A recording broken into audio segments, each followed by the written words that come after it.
Et bonjour à tous les amis, bonjour à tous la famille. On est donc le dimanche 20 juin et il est un petit peu plus de 20 heures. Donc nouvelle vidéo sur le jardin fermier et pédagogique Les 1000 idées. Donc aujourd'hui on va aborder deux points. Le premier point, l'échange qu'on a fait aujourd'hui. Parce qu'on a reçu les travailleurs à mobilité réduite, ce que j'ai pas envie de dire handicapés, de l'association Éclore qui sont situés à Tarbes. Donc je vous l'avais expliqué, on avait effectué un premier échange avec eux au niveau de coq. Enfin, ils nous avaient donné un coq qui est Monsieur Choup, un coq tout rouge. Et donc aujourd'hui, dans les poussins qu'on avait, on avait une descendante de Wahiti et de Monseigneur, une femelle blanche et noire dans les poussins les plus vieux, et on a procédé à un échange avec eux. Donc, je vais vous montrer ça tout de suite. Donc avant un petit visuel sur les poussins hein, qui grandissent pas mal, comme vous pouvez voir. Donc là ils sont un petit peu tous éparpillés un peu partout. C'est la sortie pour eux, là, une petite promenade. On les voit à peine tellement ils sont petits. Mais bon voilà, ils profitent. Hein. On en a quelques-uns ici. Ici Ramsès devant vous. Là, ici Fripouille. Là-bas, la petite Goofy. Ouais mais Choupinou. Ici Chouquette. Oh, puis là-bas quelques autres qui se promènent aussi. Donc bon, je vais vous montrer l'échange auquel on a procédé. Donc aujourd'hui on accueille là Citron, comme vous pouvez voir.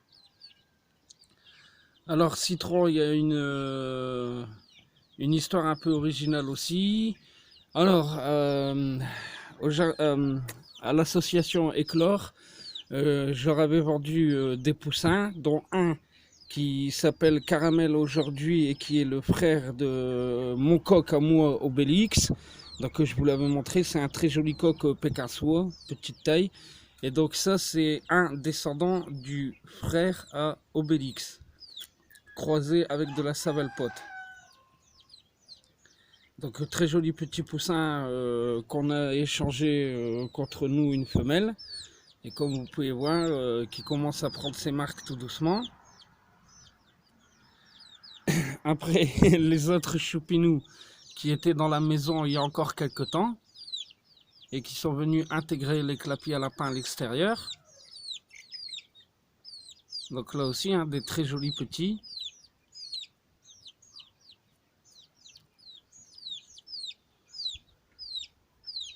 Donc là aussi, très prochainement, je dois faire une vidéo sur les naissances qui sont à la maison, les derniers arrivés, parce qu'il y en a déjà 5. Je vous en avais parlé dans ma précédente vidéo.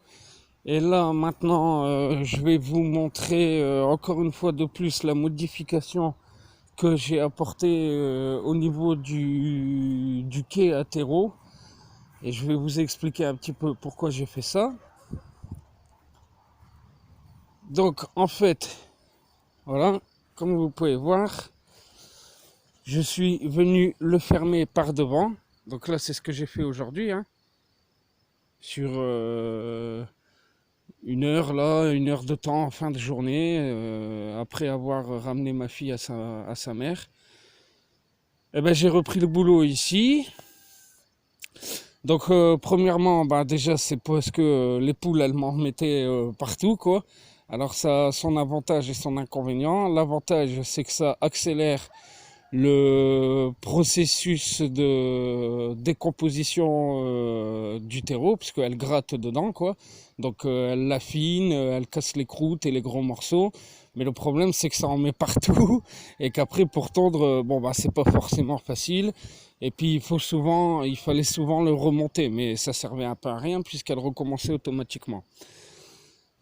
Donc, comme on a de plus en plus de travail ici au jardin fermier et sur les chantiers, malheureusement, je pouvais plus perdre du temps parce que ça me prenait à chaque fois un quart d'heure de le remonter. Donc c'est un quart d'heure qui sont vraiment précieux sur des laps de temps, sur des laps de temps de travail qui sont déjà très très précieux.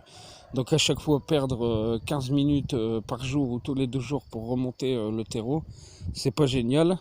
On perd vite une journée, 2 jours par semaine à faire ça, quoi. Donc j'ai pris la décision de le fermer, mais sans pour autant leur bloquer l'accès. Parce que comme vous pouvez voir, les tôles que j'ai mis en façade, elles sont assez basses. Donc d'un petit saut, elles pourront y accéder. J'ai replié les bords aussi pour pas qu'elles se blessent aux pattes quand elles sautent dessus. Donc ce qui leur permettra d'avoir un accès encore plus facile pour pouvoir y grimper.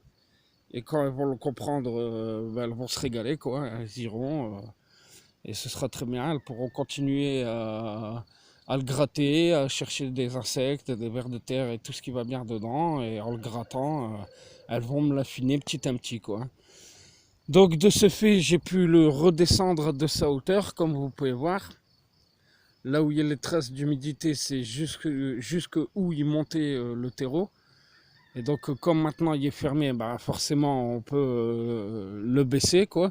Ce qui fait que du coup avec la pluie, le soleil, ça va augmenter le phénomène de décomposition du terreau, puisqu'il est sur une surface moins haute et maintenant plus plat.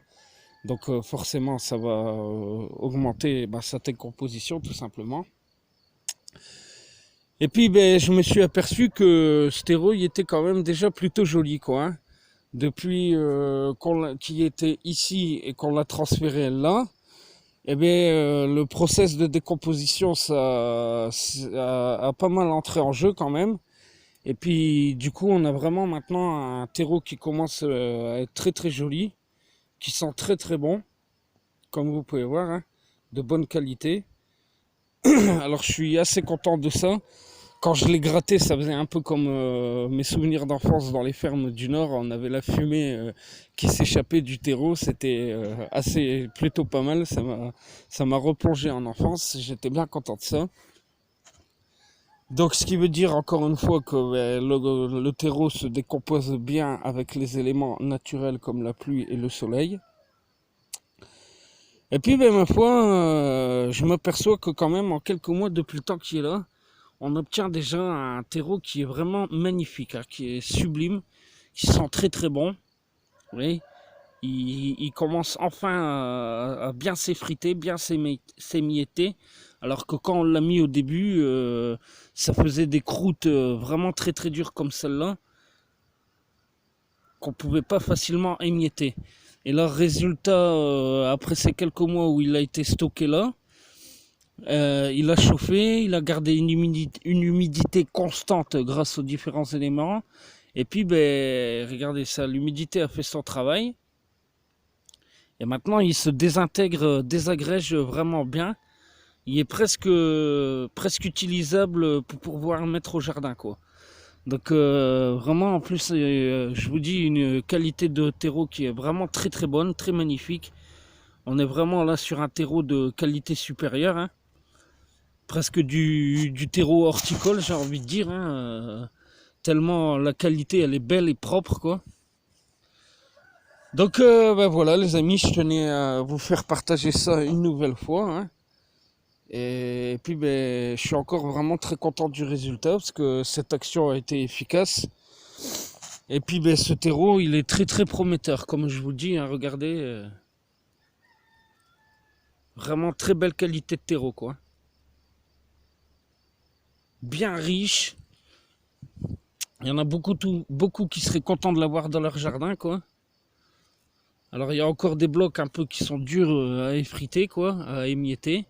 Mais dans son ensemble, ça a été vraiment très efficace, le fait de le stocker là. Dans un quai exprès, quoi, où il prend la pluie et l'eau qui ne s'échappe plus, hein. Parce que je vous le dis, je vous l'avais dit, en dessous, on a des tôles, tout en dessous, hein, tout au fond, hein, on a des tôles qui sont percées de plusieurs endroits pour pouvoir laisser entrer les vers de terre.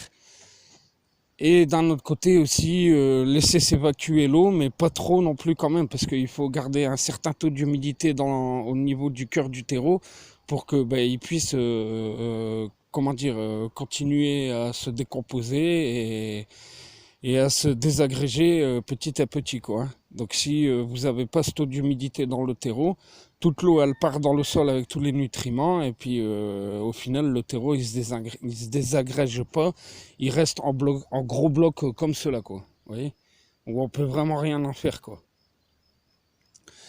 Alors que là, le fait de l'avoir redescendu, de l'avoir allongé, tous ces gros blocs qui maintenant restaient secs vont commencer à prendre l'eau au fur et à mesure du temps. Et avec les poules qui viennent gratter par-dessus, ça va le transformer et ce sera fini d'avoir des gros blocs dans ce terreau, quoi, qui est d'une vraie bonne qualité, quoi. Donc voilà, c'était la petite action du jour, quoi. Bon, après, bien sûr, j'ai pas fait que ça, hein. Sur le matin, je me suis occupé de tous les animaux, la volaille, la distrie, les cochons, les soins.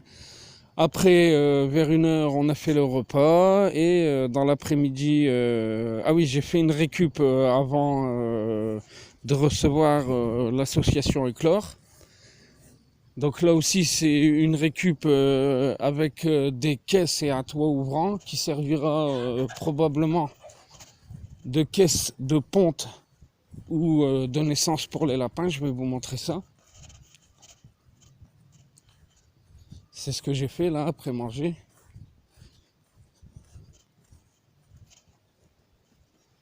Donc voilà les caisses en question. Je vous en sors une. Donc on a une entrée ici.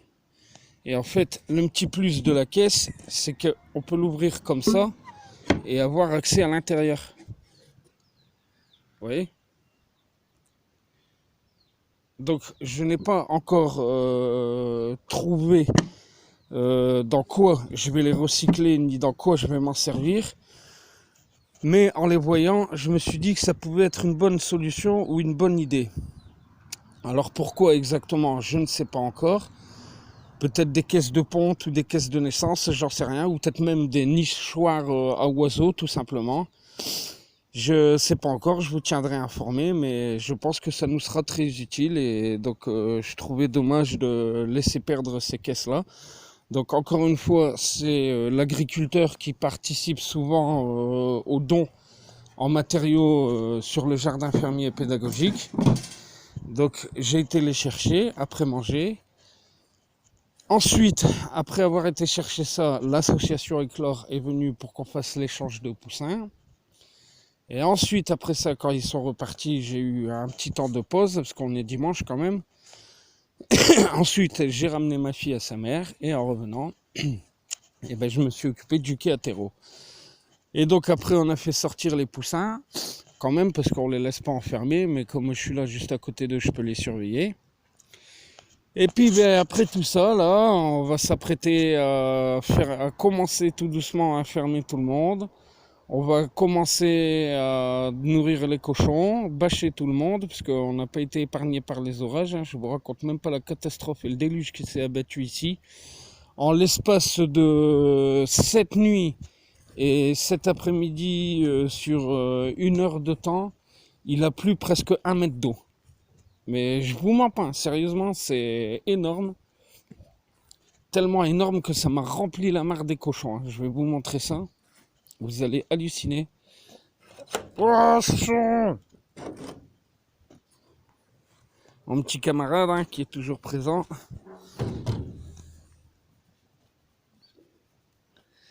Alors, regardez la mare, vous allez voir comment elle est remplie, vous allez halluciner.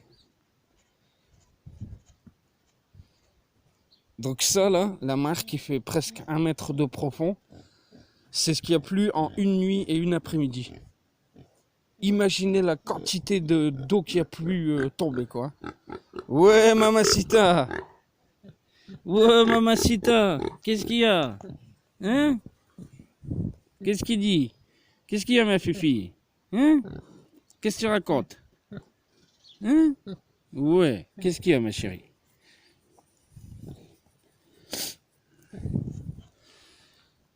Donc enfin voilà les amis, hein, ça vous laisse une idée de la quantité d'eau qui a pu tomber, comme je vous l'ai expliqué quoi, hein, en quelques heures.